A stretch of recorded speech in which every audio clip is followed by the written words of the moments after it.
le voile semble se lever sur les raisons du décès prématuré de Tyler Christopher. Retrouvé mort le 31 octobre dernier à l'aube de ses 51 ans, le célèbre acteur de soap opéra, vu dans Des jours et des vies ou encore dans Hôpital Central, où il avait notamment rencontré Eva Longoria, est décédé des suites d'un arrêt cardiaque, pensait-on jusqu'alors en se basant sur les hypothèses des autorités qui l'avaient retrouvé. Mais le célèbre média américain TMZ, ce samedi 27 janvier, est venu révéler les véritables causes de la mort du comédien, en donnant les conclusions de l'enquête du médecin légiste. Selon ce dernier, celui qui a été marié durant 2 ans à Eva Longoria au tout début de leur carrière, serait malheureusement décédé des suites d'une asphyxie positionnelle due à une intoxication alcoolique aiguë. En d'autres termes, Tyler Christopher se serait étouffé en raison d'une mauvaise position, alors qu'il était ivre.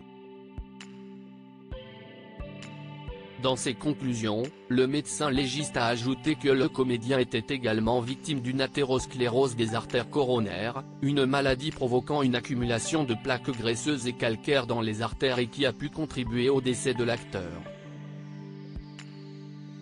Enfin, le médecin légiste a conclu que la mort du comédien était accidentelle. Des précisions qui viennent répondre aux interrogations des fans de l'acteur, dans l'attente depuis 3 mois de savoir ce qui était arrivé à leur star préférée. Eva Longoria et Kenji Girac, Meghan Markle et Adele. Ses amitiés méconnues de stars. Eva Longoria, j'ai été une très mauvaise épouse avec Tyler Christopher malgré leur ancienne proximité, ayant été mariée de 2002 à 2004, celle qui a, par la suite, été en couple avec le célèbre basketteur Tony Parker, ne s'est pas exprimée, du moins publiquement, après le décès du comédien. S'il n'y a pas eu de traces de fâcherie entre les deux anciens amants, la comédienne, que l'on retrouvera très bientôt à la tête d'une nouvelle série, avait expliqué en 2008 que leur mariage n'avait pas été la meilleure idée de sa vie à ce moment-là de sa carrière. C'était un homme charmant, mais j'étais très jeune. Je ne savais pas qui j'étais et je luttais encore en tant qu'actrice. J'ai été une très mauvaise épouse, avait-elle reconnu.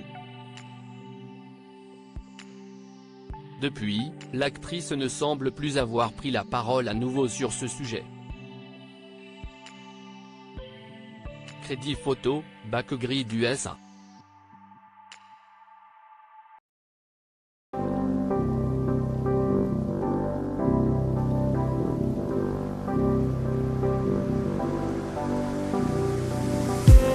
I just need